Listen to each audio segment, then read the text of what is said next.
Hello everyone, स्वागत है आप सभी का फिर एक बार TY BCom sem 5 business economics की आईएमपी क्वेश्चन सीरीज में। दोस्तों आज फिर एक बार आपके सामने हाजिर हैं हम एक और आईएमपी क्वेश्चन लेकर। बहुत इंपॉर्टेंट क्वेश्चन है ये भी और काफी काम का आंसर है, तो जरूर नोटबुक पेन लेकर के बैठिए, इंपॉर्टेंट लाइंस को मार्क कर लीजिए और पॉइंट्स बनाना सीखिए, क्योंकि आज ही हमारे बीच पीटर साहब के साथ एक हादसा हो गया जहां पर प्रीलिम्स का पेपर सामने था और एक भी क्वेश्चन नहीं आ रहा। लेकिन जाबाजी देखिए दोस्तों, असली इकोनॉमिक्स का और असली कॉमर्स का स्टूडेंट वही होता है जो कुछ ना आता हो तो भी दिल से अटेम्प्ट करता जरूर है।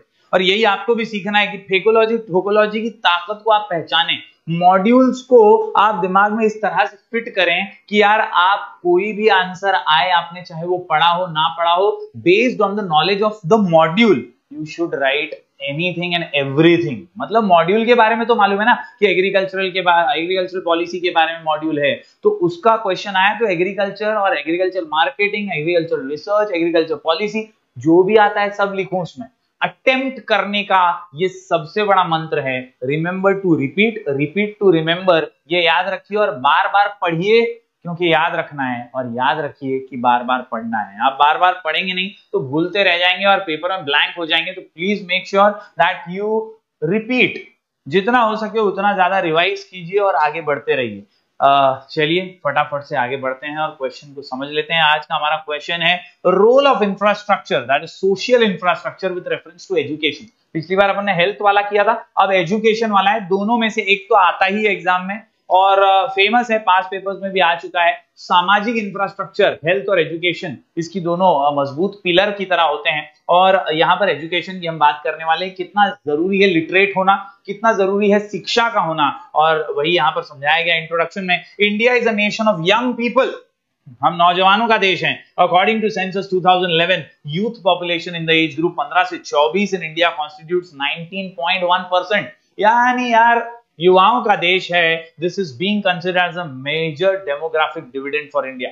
अगर इसका फायदा उठाना है और इस युवा पीढ़ी को बोझ नहीं बनाना है, इसे स्किलफुल और स्किल्ड लेबर बनाना है, तो आपको इन्हें एजुकेशन प्रोवाइड करना पड़ेगा to its large population, and that too फालतू एजुकेशन नहीं, रट्टा मार एजुकेशन नहीं, क्वालिटी एजुकेशन देना पड़ेगा। The young population of India, if well equipped with education skills, can contribute effectively to the development of the economy. यानी यही जो पॉपुलेशन आज बेरोजगारी की समस्या बन चुका है, ये आपकी ताकत बन जाएगा। ये खुद जॉब अपॉर्चुनिटीज क्रिएट कर पाएगा अगर इन्हें प्रॉपर एजुकेशन दिया जाए। ये था अपना इंट्रोडक्शन। हम पढ़ रहे हैं role of social infrastructure with reference to education. चलिए फटाफट से बढ़ते हैं आगे। अपना शॉर्ट कोड है कुल मिलाकर के 9 पॉइंट्स के लिए, no risk, no risk, no risk, social infrastructure with reference to education. Answer का नाम नो रिस्क, आंसर का नाम नो रिस्क, आंसर का नाम नो रिस्क। नो रिस्क के अंदर ये सारी अलग अलग योजनाएं हैं दोस्तों, ये सारी अलग अलग योजनाएं आपको समझाएंगे। देखो आंसर में कुछ दम नहीं, आंसर में सिर्फ सरकार ने कौन सी योजनाएं लाया है और एजुकेशन सेक्टर में क्या किया है देशवासियों के लिए, युवा पीढ़ी के लिए, वही समझाया गया। तो अपन खाली योजनाओं के नाम पढ़ते हैं और उनके साल वगैरह आप टेक्निक से देखेंगे मनन प्रकाशन की, तो भी आपका काम हो जाएगा। बाकी कुछ भी ज्यादा टेंशन जैसा नहीं है। सबसे पहले national programme for education of girls at elementary level, लड़कियों की शिक्षा के लिए कदम उठाया गया और नेशनल प्रोग्राम एलिमेंटरी लेवल पे गर्ल्स के एजुकेशन के लिए बनाया गया। इसके बाद national programme of mid day meals in school, anganwadi balwadi के अंदर अब बच्चे पढ़ने के लिए आए, इसीलिए कई ग्राम पंचायत में, कई गांवों के अंदर मिड डे मील योजना चलाई जा रही है, आज भी चालू है, जहां पर बच्चों को खाना भी स्कूल में ही दिया जाता है। तो यार पढ़ने आए ना आए, खाने तो आएगा, इस बहाने स्कूल में अटेंडेंस तो लगाएगा। और ये सोचकर कि मिड डे मील योजना जो है सरकार ने चालू की। इसके अलावा नेशनल एजुकेशन पॉलिसी 2020, ये तो आप सभी ने सुना ही होगा।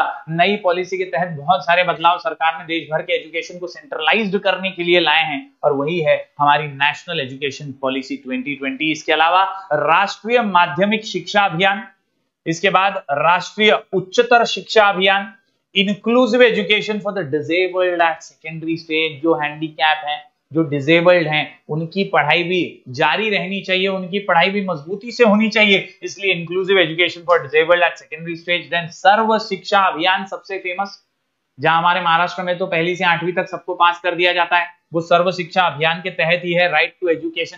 इसके अलावा साक्षर भारत, हमारी लिटरेसी रेट को बढ़ाने के लिए योजना बनाई गई। और आखिर में कस्तूरबा गांधी बालिका विद्यालय, जहां गर्ल्स के लिए रेसिडेंट स्कूल्स बनाए गए हैं, हॉस्टल टाइप, जहां पर वो रह भी सकें, पढ़ भी सकें और अच्छी सुविधाओं के साथ जो है वो स्किलफुल बन सकें। तो ये कुछ 9 पॉइंट्स हैं जिसमें अलग अलग योजनाएं हैं एजुकेशन के फील्ड में, क्या सरकार ने किया है वो समझाने के लिए मैं ओवरव्यू आपको दे देता हूं, बाकी आप टेक्स्ट बुक से भी देख लेंगे तो आपका काम आसान हो जाएगा। National programme for education of girls at elementary level, यहां पर सरकार का एम क्या है, तो aim is to provide support for education of under privileged disadvantaged girls at the elementary level. This program provides for setting up of a model school.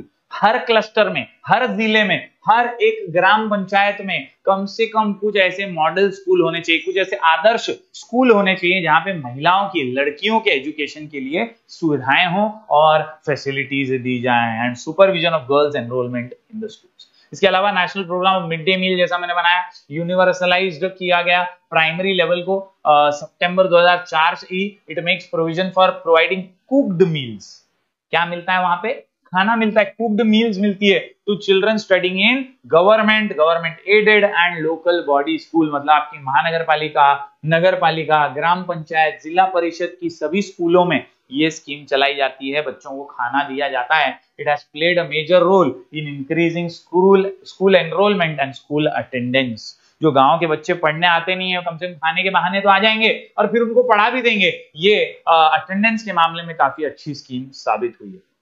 बात करें सबसे फेमस जो अभी नई policy I, NEP, that is national education policy 2020, तो ये जो है अप्रूव किया गया यूनियन कैबिनेट ने और इंडिया में इसको अब लागू भी कर दिया जाएगा। The policy proposes to bring in several major changes in the existing school and higher education system, जो आज तक चलता आ रहा है, जिसमें हम देखते हैं 10th में बोर्ड एग्जाम होती है, फिर 12th में, फिर TY में, जैसे अभी आपकी बोर्ड एग्जाम हो। इस सिस्टम को ही हमारी सरकार ने थोड़ा सा चेंज किया है। 10th की बोर्ड एग्जाम को हटा के डायरेक्टली 12th में बोर्ड एग्जाम होगी और फिर ग्रेजुएशन को भी अभी 4 साल का करने वाले हैं। तो इस प्रकार से ये नई पॉलिसी जो है एजुकेशन की 1986 की पॉलिसी को रिप्लेस करके बनाई गई है।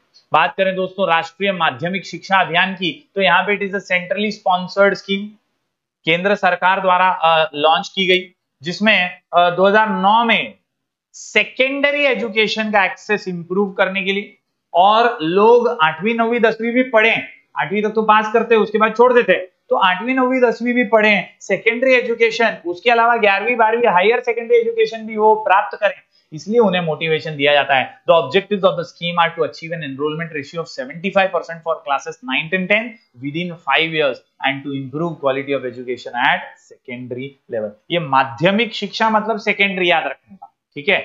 आगे बढ़ते हैं, राष्ट्रीय उच्चतर शिक्षा, ग्रेजुएट एंड पोस्ट ग्रेजुएट, उच्चतर नाम में इसके उच्चतर आ गए, तो ये जो है रूसा नाम से फेमस है। RUSA would create new universities, नई यूनिवर्सिटीज को परमिशन देना, डीम्ड टू बी यूनिवर्सिटी, ऐसी ऑटोनॉमस यूनिवर्सिटीज, तो ऐसी परवानगी देने का काम भी किया गया through upgradation of existing autonomous colleges in a cluster, create new model degree colleges, new professional colleges and provide infrastructural support to universities and colleges। तो इस योजना के जरिए उच्चतर एजुकेशन को, माध्यमिक के जरिए सेकेंडरी और उच्चतर के जरिए ग्रेजुएट और डिग्री लेवल के एजुकेशन को यहाँ पर फैसिलिटेट करने की सरकार ने कोशिश की। इंक्लूसिव एजुकेशन फॉर डिसेबल्ड, नाम में ही इसका काम छुपा हुआ है, हैंडीकैप हैं, डिसेबल्ड हैं, कोई भी तरीके से, तो उनके लिए भी एजुकेशन की सारी फैसिलिटीज होनी चाहिए। वो लॉन्च की गई 2009-10 में। It provide central assistance for inclusive education for disabled children studying in class 9 to 12 in government, local body and government aided schools.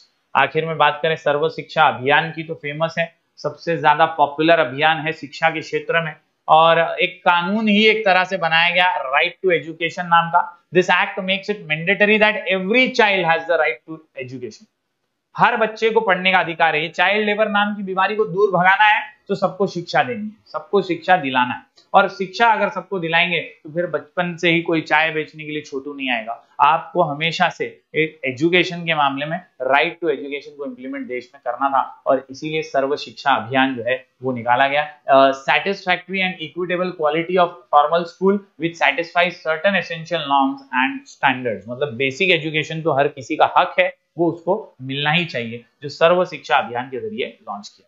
आखिर में साक्षर भारत, पढ़ तो लिख रहे हैं सभी, लेकिन लिटरेसी रेट भी बढ़ाना है, देश की एजुकेटेड देशों में गिनती करवानी है, और उसके लिए साक्षर भारत मिशन लॉन्च किया गया। It is a literacy programme formulated in 2009 with the objective of achieving at least 80% literacy rate at the national level by focusing on adult women literacy and reducing the gap between male and female literacy।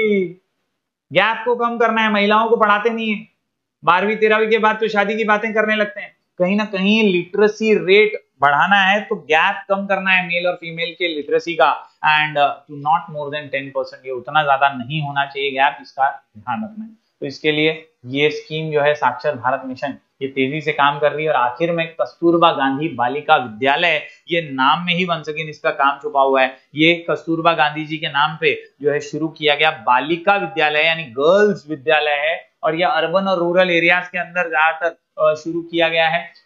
इसमें है क्या, तो this scheme was launched in July 2004 to set up residential schools at elementary level for girls. Hostel जैसी ही ये schools होंगी, यहाँ पर schedule caste, schedule tribe, OBC और माइनॉरिटीज की जो बच्चियां हैं उन्हें जो है पहली प्राथमिकता दी जाएगी। It is implemented in educationally backward blocks, जहां पर स्कूल कॉलेज की सुविधा नहीं है, where rural female literacy is below 30% and in selected urban areas where female literacy is below the national average.